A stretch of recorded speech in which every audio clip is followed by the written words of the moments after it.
He knocked my mom out the top of the stairs. I could see him coming down the stairs, just dragging her. And she was kind of lifeless. And that's when I got off the couch, scared to death, jumped on my father, and he beat the shit out of me. We never went to school hardly at all because we were bruised up. He also believed in just us working the family business. So going to school really didn't happen for me at all. Not only did I take a backseat, I also had a learning disability. I'll never forget in third grade, there was this teacher that was extremely rough on me. And at this time in my life, I did not need this.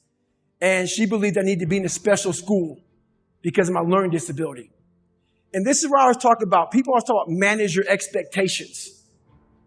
This teacher managed my expectations. She saw I had a learning disability. She saw I was socially unable to survive in this world. She saw I was messed up. So she managed my expectations. She said, we need to put David Goggins in a special school. I came from hell. And when you come from hell not knowing how to fight, this is what happens to you. What happens to you is you become a fucked up kid that cannot survive in society. I'll never forget one time during a basketball game, there was this coach, Mr. Trout. He knew me when I was a kid in that school when I was in third grade getting set back. Mr. Trout always loved me. This white man loved the shit out of me. I don't know why he did. But he was my JV basketball coach my sophomore year. The visiting team was at our home stadium. It was at the end of the game. And the visiting team started chanting. I was the only black person in the whole daggone stadium. They started chanting, nigger, nigger, nigger. That's all I remember. At that time in my life, that's all I remember.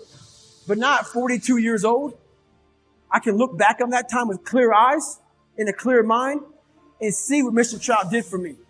He went in that locker room where I was crying and upset, and he cried with me. This white man cried with me. But at that time in my life, I didn't see that. All I saw was red. I saw hate. This whole town hated me. Everybody's against me. My mind lost it. And for some reason, I couldn't sleep on my bed. Until this day, I don't know why the floor felt so comfortable. And at 22, 21 years old, I went from 175 pounds to 297 pounds. Fat, out of shape, insecure. I was everything everybody said I was going to be. That's what I was. And it makes you feel like shit. So I got a job spraying for cockroaches at nighttime. Not saying it's a bad job, but I didn't want to do it.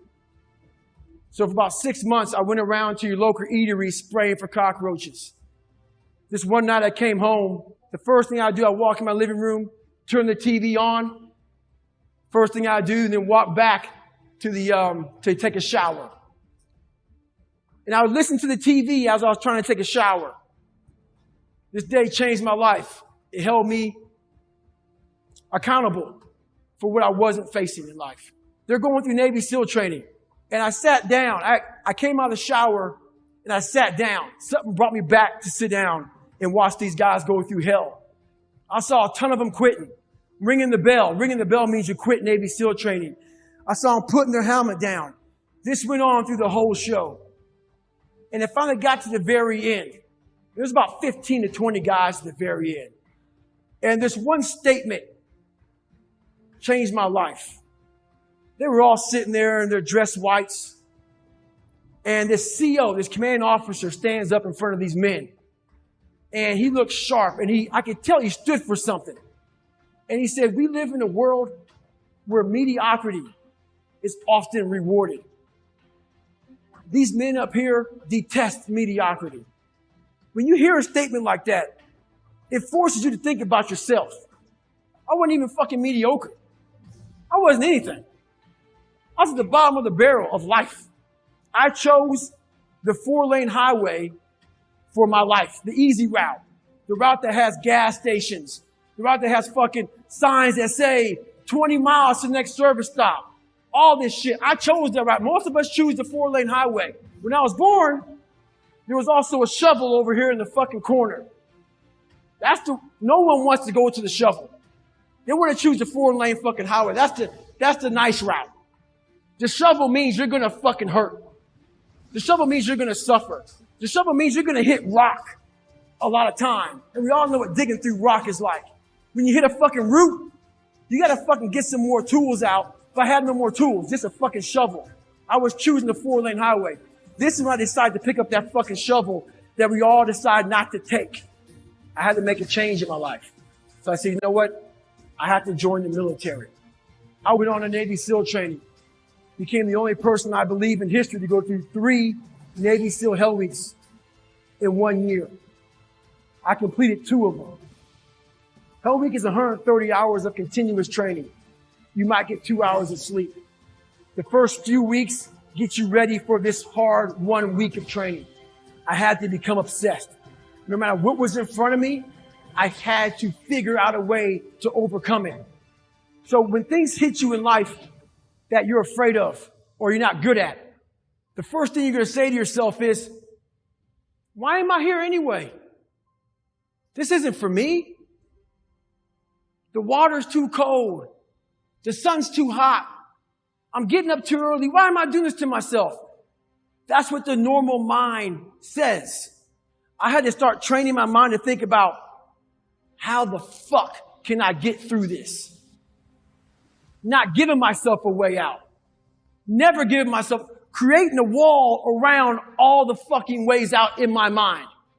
I had to slowly start to build this fucking wall so my mind knew this motherfucker is not going to give himself a way out of here. In my first Hell Week, I had a huge setback. I was broken. My legs were broken. I had double pneumonia. I got rolled back to day 1, week 1 of Navy SEAL training. I got through that second Hell Week. During the second Hell Week, I actually broke my knee. I continued to limp around for a couple weeks. I couldn't make it anymore. Got rolled back to day 1, week 1. I'll never forget standing there in front of Captain Bowen. He was the CEO in charge of Navy SEAL training at the time. And he had no mercy on anybody.